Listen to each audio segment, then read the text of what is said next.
The galactic unity was the pride of the Intergalactic Council, a massive diplomatic vessel carrying representatives from 47 species to the most important peace summit in galactic history.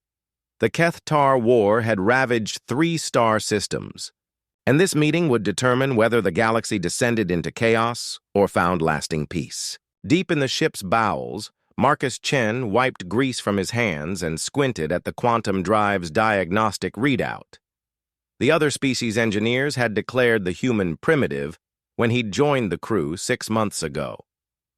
They tolerated him only because regulations required at least 1 representative from each member species on critical vessels.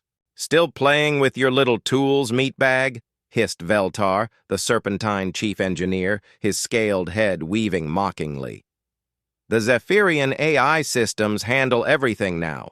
Your species' obsession with manual labor is quaint." Marcus ignored him, running his fingers along the quantum containment field generators. Something felt wrong, a barely perceptible vibration that the ship's sensors hadn't detected.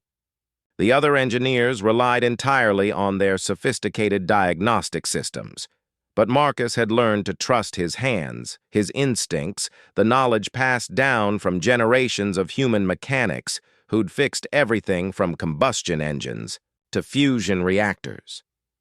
3 days into the journey, disaster struck. The ship's AI announced a catastrophic failure in the quantum drive just as they were about to make the final jump to the Peace Summit. Without it, they'd drift in space for decades. Before rescue could arrive, if it ever came, the summit would collapse, the war would resume, and billions would die.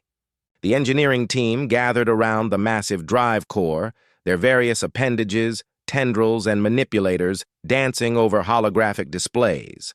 The crystalline physicist, Shard of Morning Light, chimed melodically, "The quantum resonance has destabilized. Mathematical models indicate a 97.3% probability of containment breach within 6 hours. Impossible to repair," declared Veltar with finality. "The quantum matrices have collapsed. We need a complete replacement." But Marcus was already crawling into the maintenance shaft that others couldn't fit through, his flashlight beam cutting through the darkness. While the alien engineers debated probabilistic outcomes and replacement schedules, he traced power conduits with his fingers, feeling for heat variations and subtle vibrations. There, a hairline crack in the quantum field regulator, invisible to sensors but detectable by touch. It was causing a cascade failure that would indeed destroy the drive. The sophisticated alien repair protocols called for replacing the entire assembly, but Marcus saw something else. A way to reroute power through backup systems while using a manual field stabilizer, essentially performing surgery on a quantum field with tools that were primitive by galactic standards. "You cannot possibly understand quantum dynamics," Veltar protested as Marcus began disconnecting primary feeds. "Your species has barely mastered fusion." Marcus didn't argue.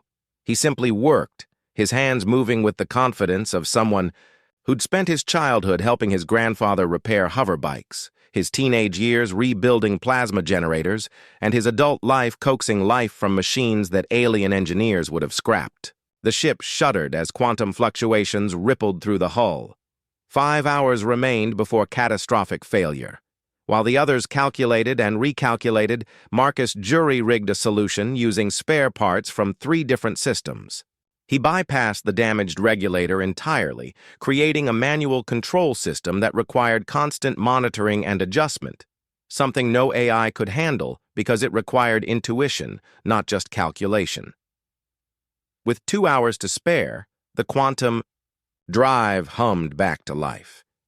The diplomatic vessel jumped to the summit location, where the peace accords were signed 3 days later, ending the war that had threatened to consume the galaxy.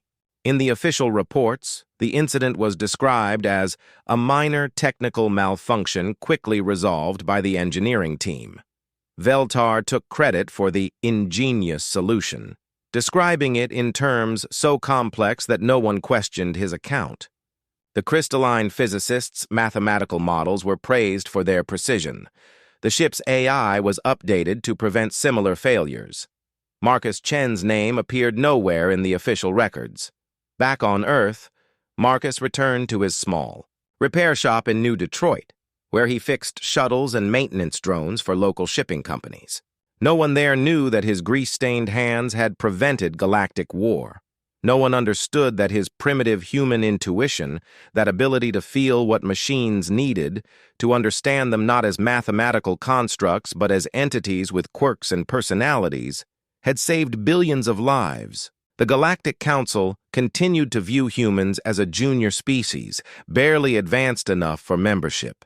They marveled at human art and music, but dismissed human engineering as crude and inefficient. After all, why would anyone need to physically touch a machine when sensors and algorithms could tell you everything? On quiet evenings, Marcus would look up at the stars and smile. Let the galaxy believe what it wanted about human limitations.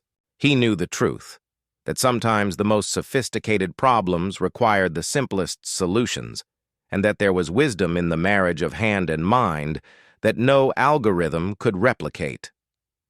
In his shop, surrounded by the honest smell of lubricants and the familiar hum of well-maintained machinery, Marcus Chen, savior of the galaxy, picked up his tools and got back to work. After all, the shuttle in Bay 3 was making a noise that the sensors couldn't identify, but his experienced ear had already diagnosed the problem. Some things, he reflected, would never change. And perhaps that was exactly as it should be. The end.